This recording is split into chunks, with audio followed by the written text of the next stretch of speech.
ಇಲ್ಲ, ಇವಾಗ ಕಳೆದ 8 ದಿವಸದಿಂದ ನಾನು ಬೆಂಗಳೂರು ಗ್ರಾಮಾಂತರ ಕ್ಷೇತ್ರದಲ್ಲಿ ಚುನಾವಣಾ ಪ್ರಚಾರದಲ್ಲಿ ನಾನು ತೊಡಗಿಸ್ಕೊಂಡಿದ್ದೇನೆ.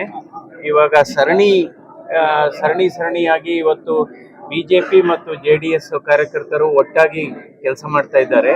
ಹೋದ ಕಡೆ ಎಲ್ಲ ಅಭೂತಪೂರ್ವ ಸ್ವಾಗತ ಇದೆ.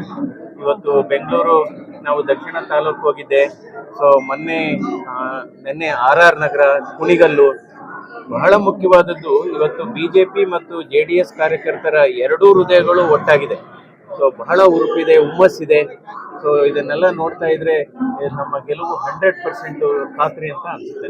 ಸರ್, ಈಗ ಧರ್ಮ ಮತ್ತೆ ಅಧರ್ಮದ ನಡುವಿನ ಚುನಾವಣೆ ಅಂತ ಹೇಳಿ ಹೇಳ್ತಾ ಇದ್ದಾರೆ. ಇದು ಮತದಾರರಿಗೆ ಯಾವ ರೀತಿ ಸಂದೇಶ ಹೋಗ್ತಿದೆ ಅಂತ ಹೇಳಿ? ಅಲ್ಲ, ಅದ್ರ ಬಗ್ಗೆ ನಾನು ವ್ಯಾಖ್ಯಾನ ಮಾಡಕ್ ಹೋಗೋದಿಲ್ಲ. ಯಾವುದೇ ಒಂದು ಚುನಾವಣೆ ಆರೋಗ್ಯಕರ ಸ್ಪರ್ಧೆ ಆಗಿರಬೇಕು.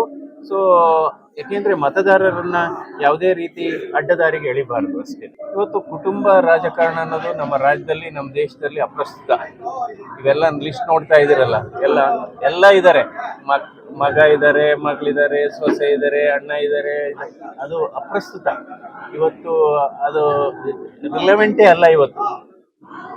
ಚುನಾವಣೆ ಪಾರದರ್ಶಕವಾಗಿ ನಡೀತಾ ಇಲ್ಲ, ಪ್ಯಾರಾಮಿಲಿಟರಿಗಳು ಬೇಕು ಈ ಕಾನ್ಸ್ಟಿಟ್ಯೂನ್ಸಿಗೆ ಅಂತ ಹೇಳಿ ಹೇಳುವಂಥದ್ದು. ಅಲ್ಲ, ಅದ್ರ ಬಗ್ಗೆ ನಮ್ಮ ವರಿಷ್ಠರು ಅದ್ರ ಬಗ್ಗೆ ಎಲ್ಲ ಗಮನ ಹರಿಸಿದ್ದಾರೆ. ನೋಡೋಣ ಮುಂದೆ. ಸರ್, ಈಗ ನೀವು ಸ್ಪರ್ಧೆ ಮಾಡಿರೋದ್ರಿಂದ DK ಶಿವಕುಮಾರ್ ಅವರು ಖುದ್ದು ಪ್ರಚಾರ ಮಾಡ್ಬೇಕು ಅನ್ನೋ ಒಂದು ಪ್ಲಾನ್ ಮಾಡಿದ್ದಾರೆ. ಯಾವುದೇ ಆಗ್ಲಿ, ಯಾವುದೇ ಚುನಾವಣೆ ಆಗ್ಲಿ, ಸೊ ಅವ್ರವ್ರಿಗೆ ಅವ್ರದೇ ಆದ ಒಂದು ಇದಿರುತ್ತಲ್ಲ. ಸೊ ಯಾವುದೇ ಅಭ್ಯರ್ಥಿ ಯಾವುದೇ ಪಕ್ಷದಿಂದ ಸ್ಪರ್ಧೆ ಮಾಡಿದ್ರು ಕೂಡ ಸೊ ನಾವು ಗೆಲ್ಲಬೇಕು ಅನ್ನೋ ದೃಷ್ಟಿನಲ್ಲೇ ಮಾಡ್ತಾರೆ. ನಿಮ್ಮನ್ನ ಪ್ರಚಾರಕ್ಕೆ ಮೋದಿ ಅವರು ಸ್ವತಃ ಬರ್ತಾರೆ ಅಂತ ಬರಬಹುದು, ಬರೋ ಸಾಧ್ಯತೆ ಇದೆ. ಮೋದಿ ಅವರು ಅಥವಾ ಅಮಿತ್ ಶಾ ಅವರು ಪ್ರಚಾರಕ್ಕೆ ಬರುವ ಸಾಧ್ಯತೆ ಇದೆ. ಒಂದು ಮೀಟಿಂಗ್ ಆಗೋ ಸಾಧ್ಯತೆ ಇದೆ. ಆಮೇಲೆ ಪ್ರಚಾರಕ್ಕೆ ಈಗ ಆಯ್ತು, ಅವರೆಲ್ಲ ಬರ್ತಾರೆ. ನಿಜವಾದ ಪ್ರಚಾರದ ಗಣ್ಯ ಅತಿಥಿಗಳು ಅಂದ್ರೆ ಕಾರ್ಯಕರ್ತರೆ.